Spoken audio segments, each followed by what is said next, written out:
नमस्कार, हाजिर है एक और इम्पोर्टेंट क्वेश्चन लेकर ट्रिग्नोमेट्री का। क्वेश्चन नंबर 8 तक अपन ने कर लिया था। क्वेश्चन नंबर 9 करते हैं। देखो आइए, देखो आपको एक त्रिभुज दे रखा है जिसका कोण भी समकोण है और tan a बराबर 1/√3 दे रखा है और ये बड़ी बड़ी समीकरण दे रखी है जिनका मान आपको ज्ञात करना है। बहुत आसान है, आसानी से हो जाएगा। एक एक करते हैं। एक समकोण त्रिभुज दे रखा है ABC, तो समकोण त्रिभुज बना लेते हैं। इसको A मान लेते हैं, इसको B। समकोण दे रखा है तो B कोण समकोण मानेंगे और ये C। तो ये आधार हो जाएगा, ये लंब हो जाएगा और ये कर्ण। अब देखो दिया क्या है, tan A बराबर 1/√3। तो देखो यहाँ tan A बराबर 1/√3। लाल बटा कक्का को बोली तो नहीं, तो देखो लाल बटा कक्का, लाल बटा कक्का।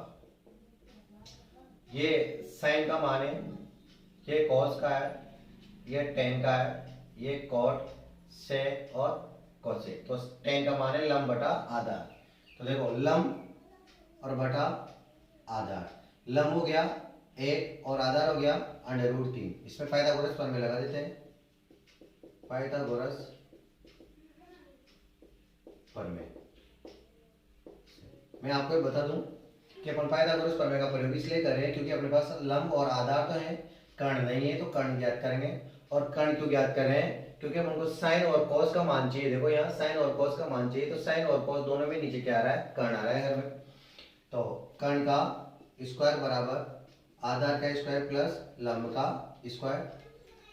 देखो कर्ण का स्क्वायर, आधार देखो √3 है, तो √3 का स्क्वायर प्लस लंब कितना है 1, तो 1 का स्क्वायर। इसको हल कर लेते हैं।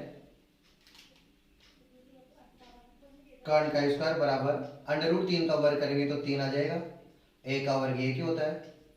कर्ण का स्क्वायर बराबर 4 आ गया और वर्गमूल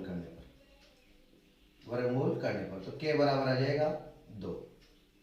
अब देखो कर्ण भी है, आधार भी है और लंब भी है। अब अपन को एक बार तो कोण A के लिए साइन कोस का मान निकालना है और एक बार कोण C के लिए साइन और कोस दोनों का ही मान है निकालना है। तो देखो अपन करते हैं सबसे पहले कोण A के लिए।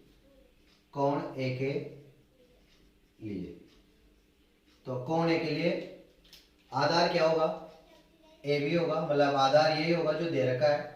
तो यहाँ लिखो आधार A बराबर √3, फिर लंब L बराबर 1 और कर्ण K बराबर आया है 2। अब कोण A के लिए साइन का मान निकालते हैं।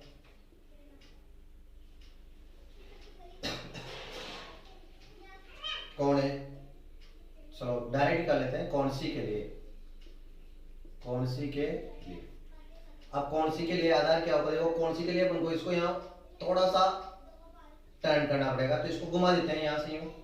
तो देखो ये घूमते ये त्रिभुज इस प्रकार से प्राप्त होगा आपको, जहाँ कोण B 90 डिग्री हो जाएगा, ये A हो जाएगा और ये C हो जाएगा। अब ये आधार है और ये लंब है और ये कर्ण है। तो देखो जो पहले आधार था वो अब लंब हो जाएगा, जो लंब था वो आधार हो जाएगा। तो देखो सबसे पहले यहां लिखते हैं आधार A बराबर, तो आधार कितना है, देखो यहाँ AB आधार था, पहले AB क्या था, आधार। अब यहाँ BC क्या है, आधार है। इसका मतलब BC पहले लंब था, तो लंब देखो कितना दे रखा है 1, फिर आ जाएगा लंब L। तो ये जो पहले लंब था वो अब क्या बन गया, आधार। तो इसका मतलब BC कितना दे रखा है देखो, या फिर अपनी कहे आधार यहाँ पे दे रखा है, लंब ये रहा 1,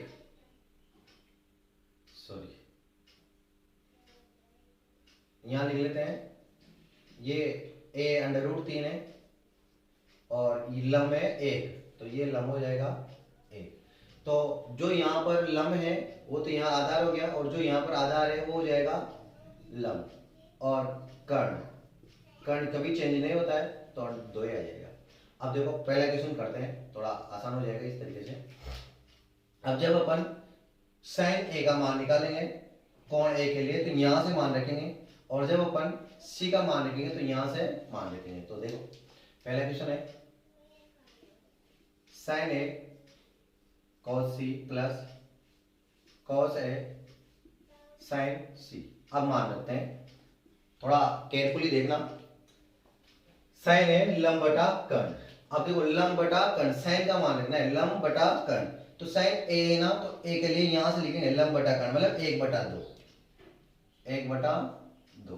फिर cos c है, तो c का मान यहां से रखना है, और आधार बटा कर्ण। तो देखो आधार कितना है 1 है, और कर्ण कितना है 2 ही है, तो 1/2 प्लस cos a। अब cos a का मान आधार बटा कर्ण ही होगा, लेकिन यहां से रखना है कोण a के लिए। तो देखो आधार बटा कर्ण, आधार का है √3 और कर्ण का है 2, तो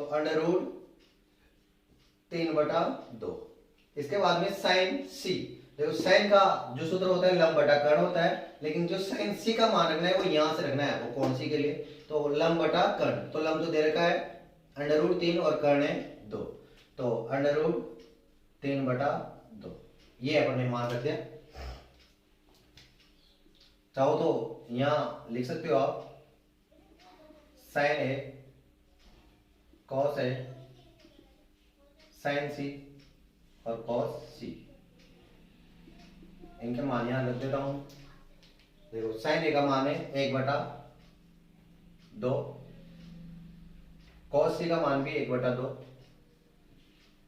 कॉस ए का मान है √3/2, और साइन सी का मान है √3/2। हल करते हैं इसको। एक को 1 से गुणा करेंगे तो 1, 2 दूनी 4, √3 को √3 से गुणा करेंगे तो पूरा 3, और 2 दूनी 4, एलसीएम आ जाएगा 4, 1 + 3, तो 4/4, 4 से 4 कट जाएगा, तो 1 आंसर आ जाएगा। पहला क्वेश्चन कंप्लीट। इसके बाद में दूसरा क्वेश्चन। दूसरा क्वेश्चन देखो क्या दे रखा है, cos A cos C। तो देखो यहां लिखते हैं cos A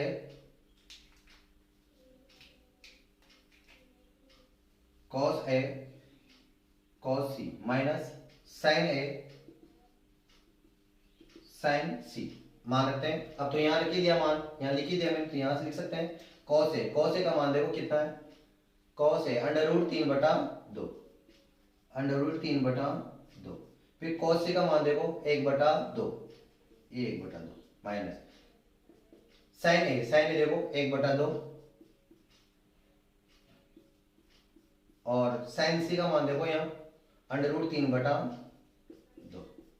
अब इसको ध्यान से देखोगे तो √3 को 1 से गुणा करेंगे तो √3 ही आएगा, और बटे में 4, इसको गुणा करेंगे तो √3/4 बराबर है, इसका मतलब आंसर आ जाएगा 0।